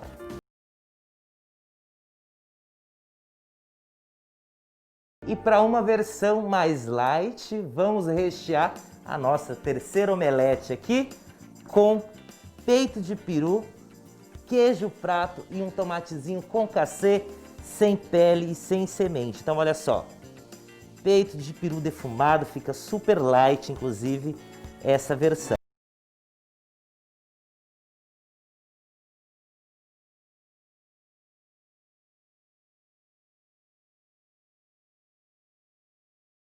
Muito bom, muito delícia. Para quem não tomou café ainda, é uma tortura, mas uma delícia essa receita. Essas receitas, né, foram 3 opções. 7h30 praticamente, ó. Vamos começar agora? Você manda sua mensagem para o 981819700 e a gente vai interagindo aqui até 8h30 da manhã, tá? Felipe do Bessa, tudo bem, Felipe? Olá, bom dia, minha filha. Tem 8 anos, já é dançarina e fã do K-pop. O pop, que legal. Quero investir nela, vendo dançar, notamos um futuro promissor. O nome dela é Maria Alice, K-pop, né? Maria Alice, um beijo para você. O papai Felipe também participando, que legal. Vamos lá, mais uma mensagem aqui. Edinho, dos bancários, na minha opinião, as depredações, os monumentos e ao centro histórico, tudo isso é devido à falta de fiscalização, pois a Guarda Municipal deveria fazer plantão nesses locais, mas não é o que acontece. Então, o poder público negligencia muito nesse quesito de guardar e fiscalizar o patrimônio histórico. Obrigado pela participação, tá, Edinho? Realmente precisa de uma fiscalização mais eficaz, monitoramento constante. Sérgio Belmiro, bom dia. Não sei o que passa na cabeça de uma pessoa para destruir os monumentos que simbolizam a nossa história. Muito lamentável. Concordo com você, Sérgio. Absurdo, é revoltante, causa indignação, né? É muita falta do que fazer. Você depredar lá um monumento, né, que remete ao passado da cidade, tudo isso por maldade, por perversidade. Essas pessoas têm que ser punidas rapidamente. Luciano Queiroga, bom dia. Um absurdo que estão fazendo com a nossa história. Pichar nossos patrimônios é um ato reprovável e deveria ser punido rigorosamente. Obrigado, Luciano. Concordo com você. Bom dia, precisamos lembrar da estátua de Iemanjá no Cabo Branco, que havia sido reparada e novamente foi danificada há mais de 5 anos. Queremos respeito a todas as religiões. A praça do qual a estátua se encontra também está em estado deplorável, né? E seu conserto segue aquém do olhar do poder público, independentemente de crença, de raça, de dogma, de simbologia, de sincretismo, todas as estátuas precisam ser respeitadas, o patrimônio público precisa ser respeitado sempre. Batista de Areia, ô terra boa! A situação do transporte intermunicipal está complicada, em especial das cidades do Brejo para Campina. Parece que as empresas estão vendendo passagens como antes da pandemia, pois os ônibus viajam lotados, todas as poltronas preenchidas, fora as pessoas em pé. E se você sentar no fundo do ônibus é pior, pois para sair você precisará passar encostando em todo mundo. Eita, cadê a fiscalização, né, Batista? Lá de Areia, falando sobre esse trajeto aí, intermunicipal de Areia para Campina Grande e outras cidades também do Brejo. Segundo Batista, a situação de aglomeração está bem complicada por lá. Difícil, Batista, muito difícil. Bom dia, os órgãos públicos responsáveis deveriam instalar câmeras em volta dos locais onde tem estátuas. Igrejas tombadas, pois seria mais fácil identificar os vândalos e, consequentemente, cobrá-los por seus atos, colocá-los para restaurar os danos causados. Tem que ter monitoramento 24 horas, não tem jeito, porque qualquer símbolo que fica assim à mercê dos vândalos, eles vão lá e destroem, né? Tem que ter monitoramento sim. Bela colocação. Parece que o paraibano não tem história, não tem memória, não valoriza, não se orgulha do seu passado. Prédios, estátuas, monumentos detonados. A Paraíba deveria ser, como em outros lugares, tombar, fiscalizar e punir quem destrói o patrimônio histórico e cultural. Muita gente repercutindo a reportagem que a gente fez sobre os danos a monumentos e estátuas aqui na capital. Continue participando, 981819700. Não vi a sua mensagem ainda e quero falar com você. Bora participar, comenta as reportagens aqui do Bom Dia também, 981819700. Depois do intervalo tem uma imagem linda demais. Muita chuva no Cariri. Os moradores de Monteiro registraram um momento e a felicidade é grande. Ô bênção, ô chuva boa, ó que lindo. Bom demais. E você que vive usando o celular, já sentiu alguma dorzinha no pulso? Preciso ter cuidado para não arrumar um problema mais sério, tá? Daqui a pouco o médico vai trazer orientações para quem está sempre com o celular. Você não larga o celular, que eu sei. Ainda hoje os destaques da política com Laerte Cerqueira, não saia daí. E adivinha, gente, teve mais um acidente naquele cruzamento lá em Tambauzinho. Ó, outro, nossa, meu Deus do céu. Mais um acidente, o motociclista vinha passando ali. A questão da preferência, né? Você não sabe qual é a preferência. O motorista também achou que a preferência era dele, estava muito devagar. Outro acidente, daqui a pouco saber mais informações sobre o que aconteceu, o estado de saúde do motociclista, porque foi uma imagem realmente bem impactante. Continue participando, mandando a sua mensagem, o seu vídeo, falando assim, o Bom Dia Paraíba volta já. Agora, gente, o pessoal está esquecendo de falar o nome e a cidade, tá? Não esquece não, me ajuda aí, quero saber de onde é que você está falando. Bom Dia Paraíba volta em instantes, até já, 7h34. Bom Dia Paraíba, volta já! Gente, ontem um acidente foi registrado no bairro de Tambauzinho, aqui em João Pessoa, mais um. Eu vou chamar o Antônio Vieira, que está ao vivo por lá, e conta os detalhes. Esse local já registrou outras situações muito parecidas. É perigoso demais esse cruzamento, porque ninguém sabe a preferência de quem é quem. Aí, Vieira, o que a gente visualiza são cenas impactantes, como a gente viu, de mais um acidente que aconteceu nesse cruzamento. Bom dia. Bom dia, Pedro. A gente está aqui no local, né? O cruzamento é o cruzamento que fica aqui no bairro de Tambauzinho, entre a rua Arquiteto Hermenegildo de Lácio e a rua Maria Caetano Fernandes. A verdade é que tem uma preferência. A preferência é de quem está na rua Hermenegildo de Lácio. Esses dois carros, como você está vendo, e aquele carro preto lá, ele está parado porque existe a sinalização de parada. Mas termina que, de repente, alguém não tenha a devida paciência para esperar, né, que o trânsito fique com um fluxo tranquilo para passar sem problemas. E aí você vê que precisa realmente ter paciência para passar nesse cruzamento, perdão. O acidente que foi registrado ontem foi por volta das 9h30 da noite. A gente vai ver imagens de circuitos de câmeras próximas aqui, onde o motociclista vem da rua Hermenegildo de Lácio, né? Mas só que ele se depara com o carro que está saindo da rua Maria Caetano Fernandes, né? E aí a gente percebe que o motociclista estava bem por trás de um carro que passa, logo que esse carro passa, o outro que estava querendo sair da rua Maria Caetano Fernandes avança e é quando o motociclista termina batendo, né? Infelizmente, esse não é um local onde existem raros acidentes. Não, pelo contrário, aqui vários acidentes são registrados, muitos inclusive registrados por câmeras de segurança, câmeras de vigilância, e que a gente já trouxe aqui no Bom Dia Paraíba, né? Já falou, já repercutiu sobre esses acidentes. Teve deles que, inclusive, os motociclistas terminaram não resistindo, né, e falecendo. E a gente vê as imagens desses acidentes que já aconteceram aqui, acidentes de imagens, inclusive, que chamam bastante atenção, porque os motociclistas chegam a ser arremessados diante do impacto com os veículos. Fato é que existe uma sinalização, né, existe pelo menos a sinalização horizontal para vir devagar pela rua Maria Caetano Fernandes, tanto de um lado como do outro, né? A gente observa aqui também, que nessa parte aqui também tem os tachões, tem a sinalização de pare, né? Tem placa pare também, a gente daqui não vê, mas vê por trás, ela está bem ali na esquina, mas aí é preciso ter esse cuidado. O que a gente sabe? A gente sabe que sobre o acidente de ontem, a vítima não deu entrada no hospital de trauma, então a gente não tem como saber como é que está a situação desse motociclista que sofreu esse acidente ontem. Fato é que, infelizmente, os moradores, né, e as pessoas que moram aqui por perto, que trabalham aqui por perto, têm essa realidade. É uma área bem comercial, a gente observa, nas 4 esquinas aqui são pontos comerciais, né?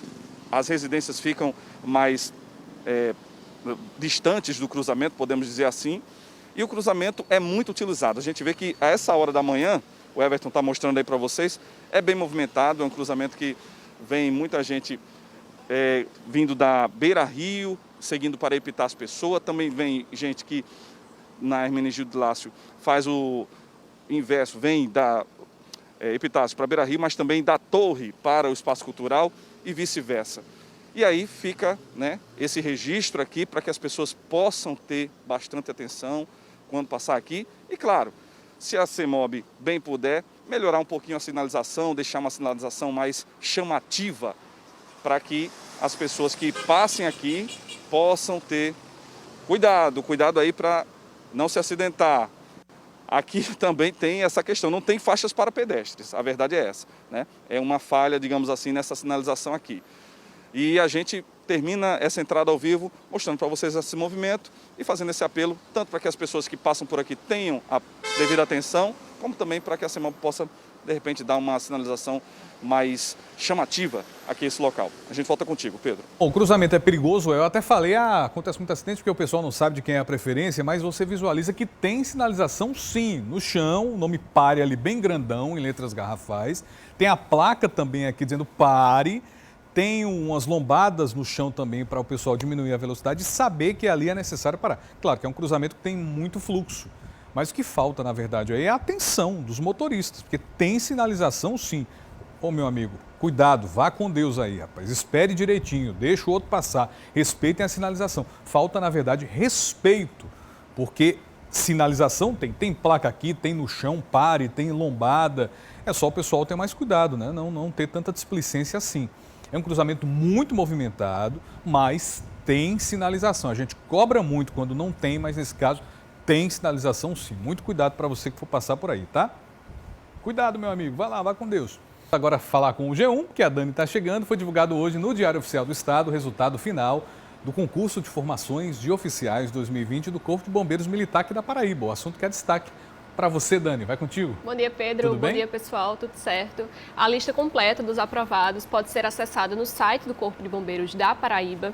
Essa seleção ela ofereceu 10 vagas para candidatos com ensino médio, mas 8 foram aprovados. Então, a lista tem 8 candidatos entre homens e mulheres. A remuneração inicial do CFO, ela chega a quase R$3 mil no primeiro ano como cadete e pode passar de R$7 mil no decorrer do curso, quando o candidato ele já consegue aí a posição de segundo tenente. O concurso do CFO ele teve várias etapas, entre exames de saúde, psicológico, exame de aptidão física e, por último, foi a avaliação social.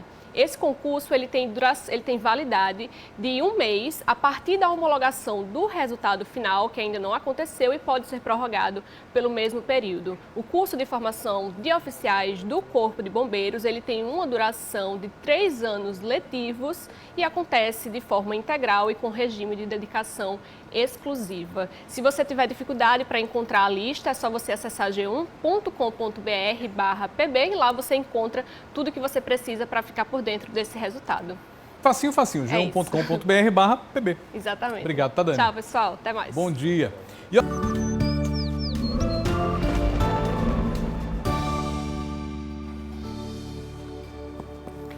Vamos à tábua de marés, às 9h43, 40 centímetros, 9h43, às 3h58, 2,5 metros. Às 10h09, 20 centímetros.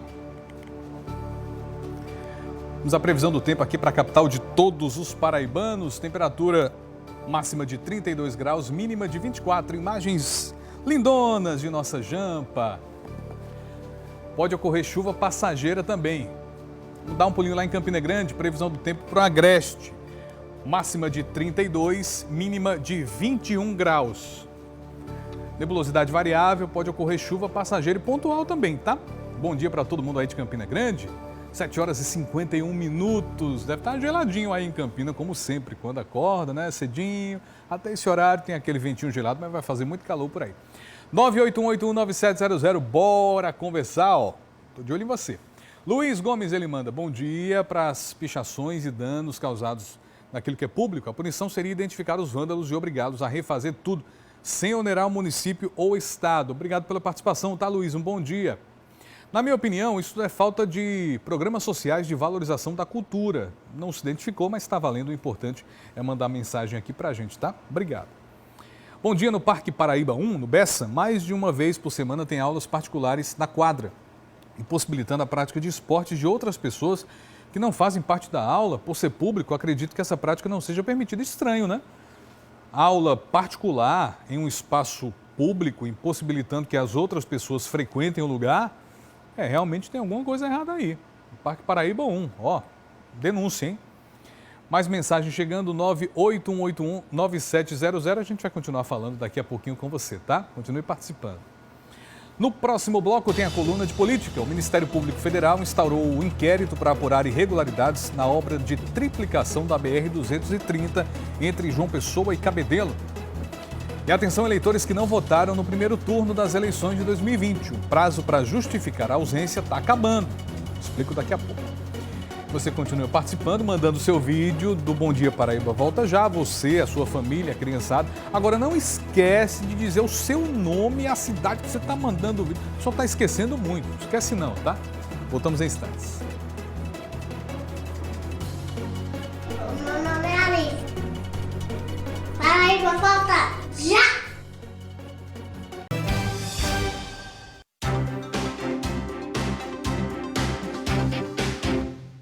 Vamos aos destaques da política com Laerte Cerqueira. Bom dia, Laerte. Olá, Pedro. Bom dia você que acompanha a gente. Pedro, eu começo falando da triplicação da BR-230 entre João Pessoa e Cabedelo, que tem um histórico de atrasos e paradas. E o Ministério Público Federal instaurou um inquérito para apurar irregularidades nessas obras. Nessa obra especificamente ali, que vai do quilômetro 0 ao quilômetro 28, até o viaduto do Oitizeira aqui em João Pessoa. Começa lá em Cabedelo. Ao vivo, Felícia Arbex tem detalhes dessa informação.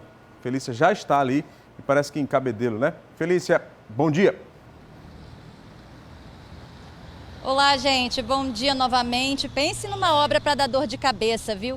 Eu estou aqui na BR-230 em Cabedelo, perto da entrada de Intermares, e por aqui nesse trecho a equipe do Exército já está trabalhando. A gente consegue ver que tem uma parte já asfaltada, as máquinas, logo mais à frente as equipes.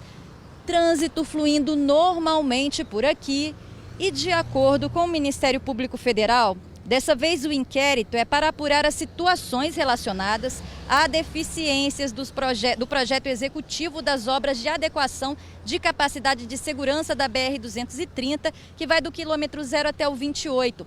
Essa é a terceira investigação aberta pelo Ministério Público Federal desde 2018. Vale lembrar que o orçamento da obra é de mais de 200 milhões de reais. E o propósito é de implantar a terceira faixa na BR-230, no trecho entre Cabedelo e João Pessoa, além da construção de 13 viadutos e 14 passarelas. A extensão total da obra é de 26 quilômetros e a produção da TV Cabo Branco entrou em contato com o Exército, com a assessoria do Exército, para saber como está essa situação. E a assessoria orientou procurar o DENIT, pois é o órgão responsável pelo projeto executivo da obra. E informou que o Exército apenas trabalha em uma parte do trecho, que é essa aqui onde nós estamos. A produção entrou em contato com o DENIT, responsável pela obra, e a assessoria do DENIT disse que vai prestar, sim, os esclarecimentos e respostas técnicas necessárias assim que o Ministério Público Federal solicitar que o órgão se manifeste a respeito. Ou seja, para a gente mesmo não informou nada. Então tá aí mais um inquérito. E aí, meninos, como fica essa situação, hein? Valeu, Felícia, obrigado. É bom lembrar que esse inquérito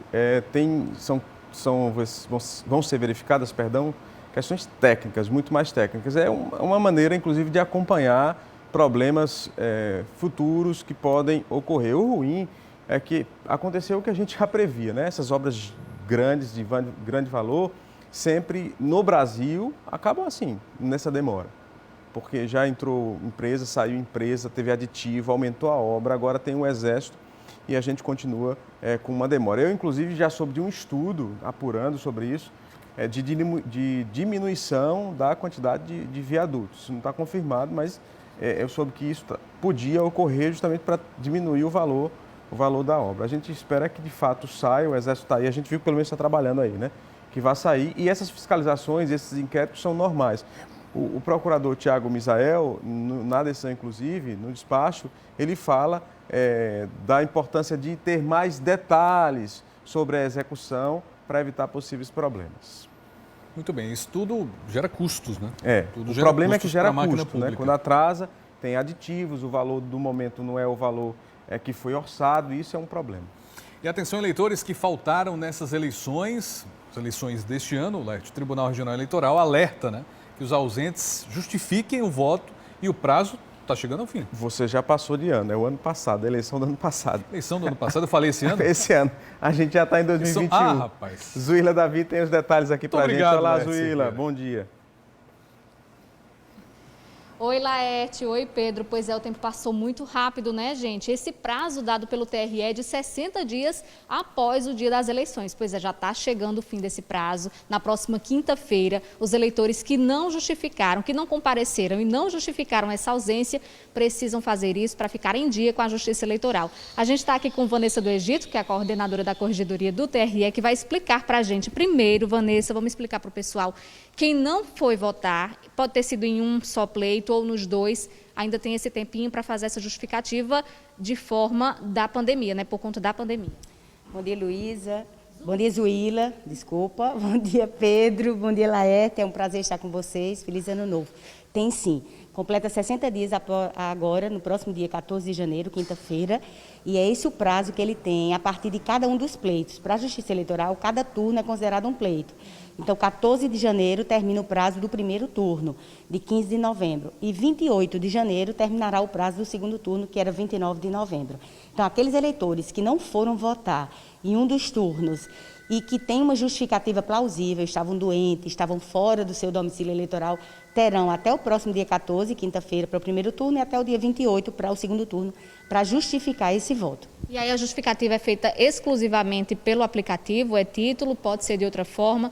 E se eu não tenho ainda o aplicativo, eu posso entrar agora, a primeira vez, para fazer essa justificativa? Pode sim. Se não tem o aplicativo, pode baixar o aplicativo no seu smartphone e fazer a justificativa. Mas essa justificativa não é exclusiva das pessoas que têm o aplicativo baixado, não é exclusiva do aplicativo é título. Você pode ir no site do TRE-PB, www.tre-pb.jus.br, na aba Eleições 2020, aí lá tem justificativa eleitoral. Lá ele preenche seus dados e encaminha o documento comprobatório do motivo pelo qual ele não pôde votar justificar no dia 15 de novembro. Qual pode ser esse documento para justificar essa ausência? Pode ser um atestado, pode ser um comprovante de um local onde você não estava no momento da eleição? Quais esses documentos que podem ser anexados? Exatamente. Se foi motivo de doença, um atestado médico, uma declaração de um médico, não é, dizendo o seu estado de saúde naquela data, no dia da eleição. Se foi uma ausência por estar fora do domicílio eleitoral, algumas pessoas tentaram justificar por meio do e-título, no primeiro turno principalmente, houve um problema, um congestionamento, eles não conseguiram, e eles printaram essa tela, né, do e-título, demonstrando que não estava conseguindo ser enviado. Essa tela printada também serve de justificativa, para dizer que ele estava fora do domicílio, mas não conseguiu enviar. Ou uma passagem aérea, quando aqueles que se deslocaram por meio de passagem aérea ou uma passagem rodoviária, alguma forma de justificar, de comprovar que ele não estava em seu domicílio eleitoral, a eleição era municipal, estando em outro município já poderia justificar, não é? Então, assim, qualquer comprovante de que ele estava ausente no dia dos pleitos, no dia 15 de novembro e no dia 29 de novembro, é capaz de justificar essa ausência. Quem vai decidir é o juiz da zona eleitoral do cidadão.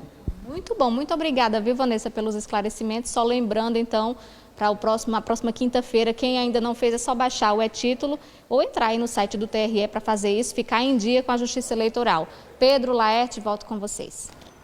Obrigado, Zuila. Valeu, Zuila. Obrigado. A gente vai dar uma pausa rápida aqui, Laerte, porque teve um acidente na Avenida Cruz das Armas, imagens do Walter Paparazzo, 2 motos se envolveram no acidente. A gente tem essas imagens ao vivo. Avenida Cruz das Armas, o pessoal está recebendo atendimento ali. 2 motos, segundo informações, né? A gente vai estar com outros detalhes também. 8 horas e 5 minutos, acidente que acabou de acontecer na Avenida Cruz das Armas. Se você vai passar aí no local, fique atento que o SAMU está prestando os primeiros socorros. Vamos continuar aqui, Laerte Cerqueira, dar sequência à nossa coluna de política. Pedro, a gente falou aqui no início do ano que a prefeita de Bahia começou o mandato em meio a uma polêmica. Não sei se vocês lembram. Luciane Gomes colocou cartazes na porta da maternidade estimulando pacientes a ligar para ela se fossem mal atendidos pelos servidores e disponibilizou um número chamado de Alô Prefeito para falar direto com ela ou com uma assessora para tentar resolver o problema. A atitude gerou uma confusão porque entidades que representam profissionais da saúde e servidores entenderam que ali estaria se caracterizando assédio moral. Eu conversei com a prefeita e perguntei se ela vai continuar com o método ou se vai fortalecer a ouvidoria. Veja o que ela disse. Nós não tivemos esse intuito de assédio moral, apenas de cumprir-se a Constituição, no artigo 37, que preza pelo bom atendimento. A questão do Alô Prefeita, ela será, assim, fortalecida, nós iremos fortalecer a nossa ouvidoria, assim como também vamos estender, este serviço para o Alô Secretaria. A nossa população, ela tem que ter um contato direto com a gestão, e é isso que nós priorizamos, o atendimento humanizado, com respeito para com todos. Com relação a processos que vierem, como é que vai ser? Nós estamos aqui para esclarecer todos os fatos, tenho certeza que jamais iria me dirigir a ninguém e, principalmente, fortalecer o assédio moral. Prefeita, para cobrar também um atendimento bom, é preciso ter estrutura. É preciso dar ao servidor e à própria população um sistema de saúde que funcione. Quais são as ações que a senhora deve tomar nos próximos dias para melhorar? Estamos não só reestruturando, iniciando o processo licitatório das unidades do PSF do nosso município. Hoje, Bahia conta com um tomógrafo dentro da nossa UPA, atendendo a população.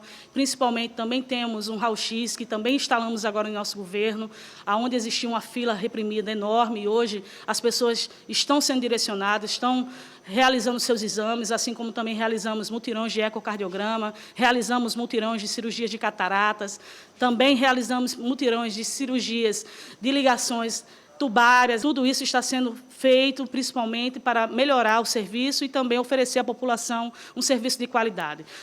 Pois é, vamos acompanhar esse serviço, a melhoria da estrutura, até porque a gente sabe quando está ruim, né? As cobranças vêm aqui direto, você apresenta todo dia aí nos comentários. Muitos. E Luciane Gomes também falou sobre a volta às aulas virtuais lá em Bahia. A cidade de Bahia ainda se encontra na bandeira laranja, nós estaremos obedecendo todas as normativas e, principalmente, nós temos a preocupação para com o nosso alunado. As aulas que serão de maneira virtual a partir do dia 8 de março. Nesse momento, ainda não há nenhuma previsão para as aulas presenciais. Aqueles alunos que não têm o acesso à internet, os professores também disponibilizam as suas atividades, as mães desses alunos vão até as escolas, pegam as atividades, depois de eles realizarem, levam novamente para o professor. Sabemos que a dificuldade não é só em Bahia, é em todo o Brasil, mas tenha certeza que estamos trabalhando para ver melhores vias e trazer, assim, um melhor resultado para todos os nossos alunos. Pedro, o desafio na educação em Bahia é gigante, porque você vai ter aula virtual, a própria prefeita admitiu que nem todo mundo tem internet, quem não tem internet vai receber o material impresso, também não é fácil acompanhar o material impresso em casa, é preciso fazer um trabalho, de fato, muito próximo do aluno para evitar a evasão. E a gente está falando de uma cidade em que, nos anos finais e nos anos iniciais do ensino fundamental, de cada 10 alunos, somente 2, ou menos que 2, segundo dados do IDEB, aprendem matemática e português adequadamente. É isso mesmo que você ouviu.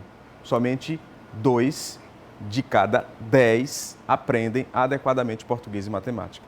Você imagine o tamanho do desafio em meio aí, iniciando o mandato em meio a uma pandemia que precisa resolver questões estruturais, questões da virtualidade, né, das questões das aulas virtuais e, de fato, acompanhar o aluno quando ele não tem internet, não tem um celular, não tem um computador, para que esse ensino com material impresso dentro de casa, com a família, com apoio da família, tem que ter o apoio da família, tenha resultado. Os professores também têm um desafio enorme e a prefeita precisa, de fato, ter um olhar especial com relação a isso. Muito bem, Laerte, lá no Valentina, aqui em João Pessoa, tem novidades sobre o terminal da integração. Pedro, o prefeito Cícero Lucena rescindiu o contrato e abriu nova licitação para a conclusão do terminal.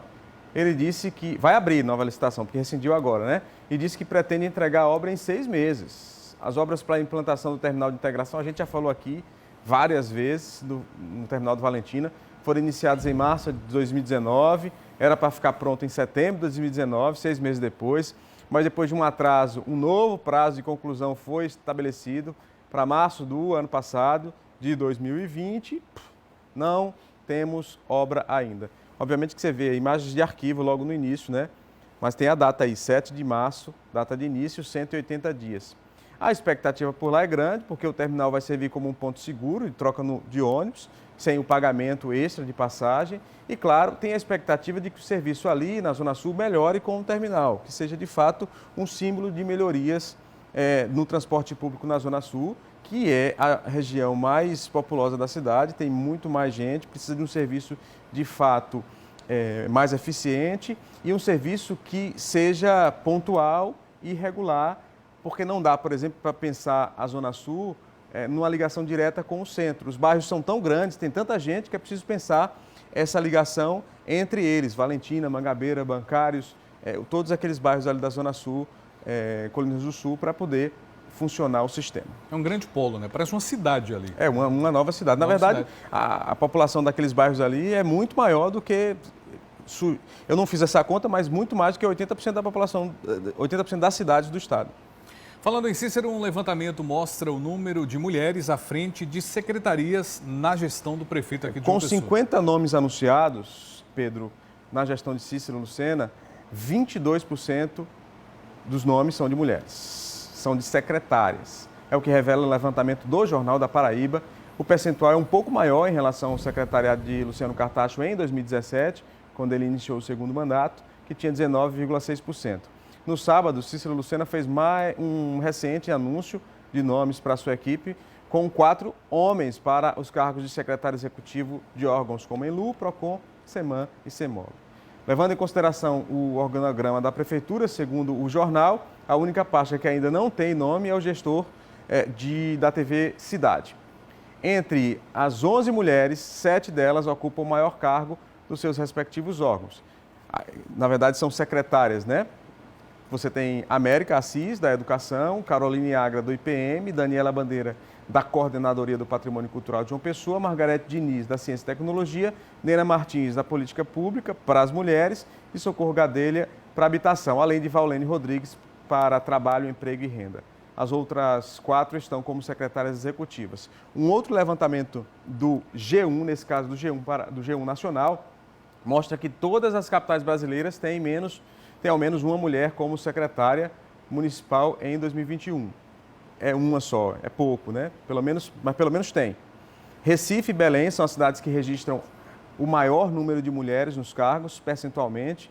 Lá, a metade dos cargos de secretários em Recife são ocupados, a metade é ocupada por mulheres, né? Enquanto em Belém, das 35, 17 são mulheres. Nenhuma capital tem mais mulheres secretárias do que homens.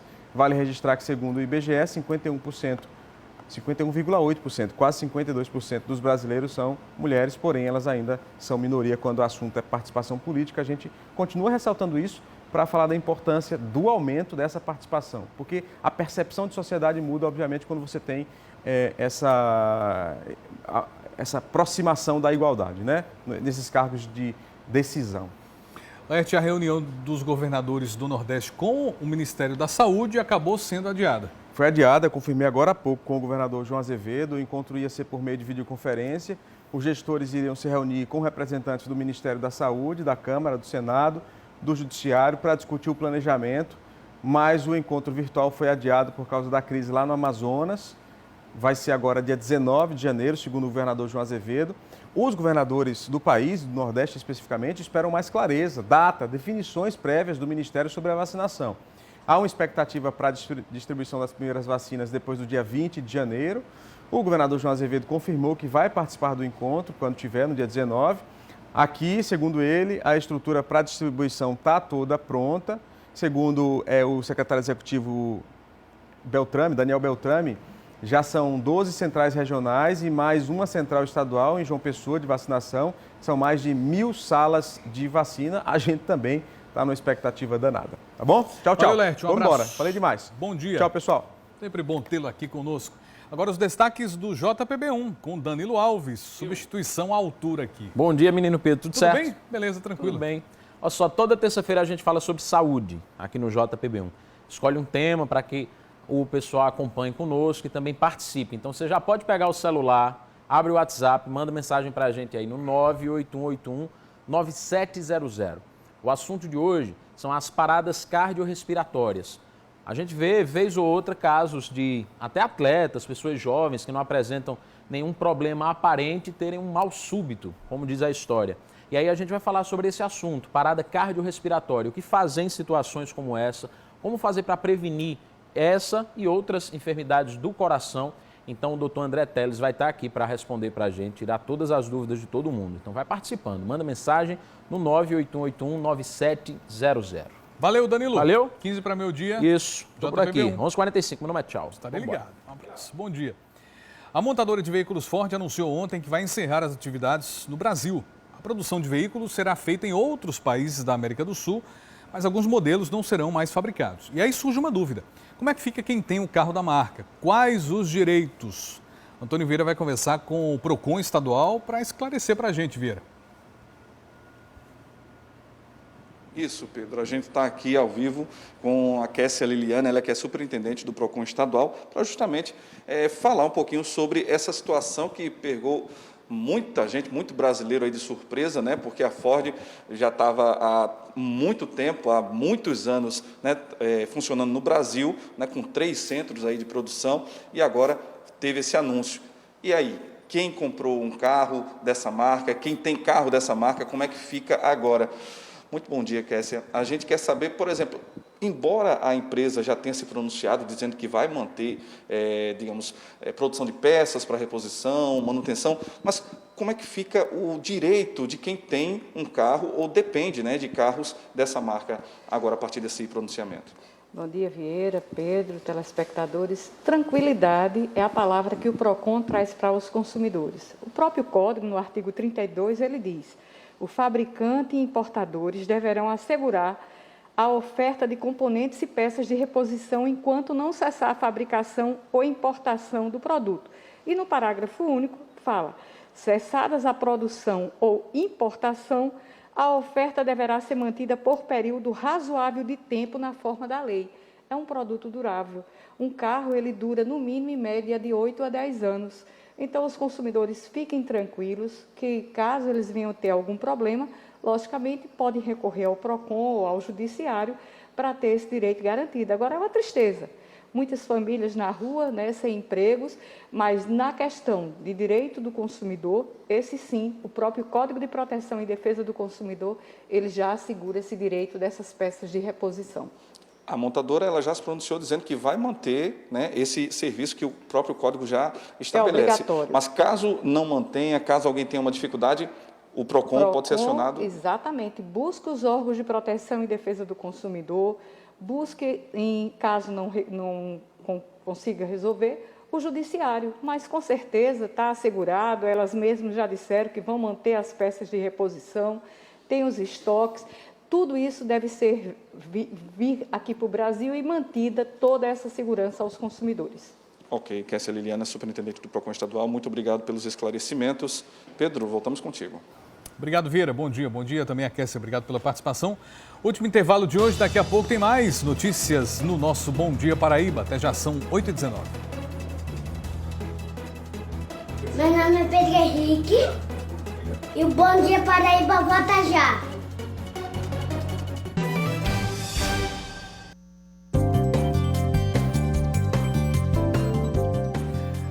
Nós mostramos que um homem foi baleado no bairro do Rangel na noite de ontem. De acordo com testemunhas, ele estava comprando uma água em um bar quando foi atingido pelos disparos. Algumas pessoas que estavam no local tentaram socorrê-lo em um carro particular para o hospital de trauma, mas Aldemir Menezes da Silva não resistiu aos ferimentos e morreu. Até o momento, ninguém foi preso e ainda não se sabe o que motivou o crime. Semana decisiva para os alunos que estão se preparando para o Enem. E é sempre bom ficar atento às dicas que podem fazer a diferença na hora da prova. Fica ligado. E o INEP divulgou regras para os candidatos seguirem no dia da prova para evitar o contágio, tudo relacionado à pandemia. O horário de abertura dos portões, que normalmente acontece ao meio-dia, agora vai acontecer 11h30 da manhã. Isso para tentar evitar aglomeração, né, nos locais de prova. Tem mais tempo para os candidatos chegarem ao local, se acomodarem e esperarem pelo horário da prova. Não esqueça o documento oficial com foto, não esqueça a caneta esferográfica de tinta preta transparente. E agora a gente vai dizer, não esqueça a máscara e usar ela de forma correta. Quem estiver sem máscara não vai poder entrar nos locais de prova. Atenção, gente! Quais são os casos em que ele vai poder tirar a máscara? Só para se identificar, né, na hora que chegar, mostrar o documento com foto, baixa a máscara só para identificação e também se for beber ou comer algo durante a prova. Mas aí tem que retirar de forma correta, passar o álcool em gel que pode estar com ele ou também com o fiscal de prova, ou seja, tem que seguir todos esses protocolos. Infelizmente, o pastor Samuel Veras faleceu ontem em Campina Grande. As pré-matrículas da rede estadual de ensino serão feitas pela internet e os pais devem ficar atentos. Os veteranos têm até sexta-feira desta semana para garantir a vaga, tá? Enquanto que para os novatos a pré-matrícula vai começar no dia 25 e segue até o dia 29 deste mês. E se você quiser rever essas reportagens, né, mais alguma notícia que a gente divulgou aqui no Bom Dia Paraíba, pode acessar o Globoplay para assistir na hora que você quiser. Bom negócio, né? Vai lá, baixa o Globoplay, tenho certeza que você já tem no seu celular. São 8h25. A letra tá miudinha, Denise. A idade tá chegando, Denise. Bom dia, até amanhã.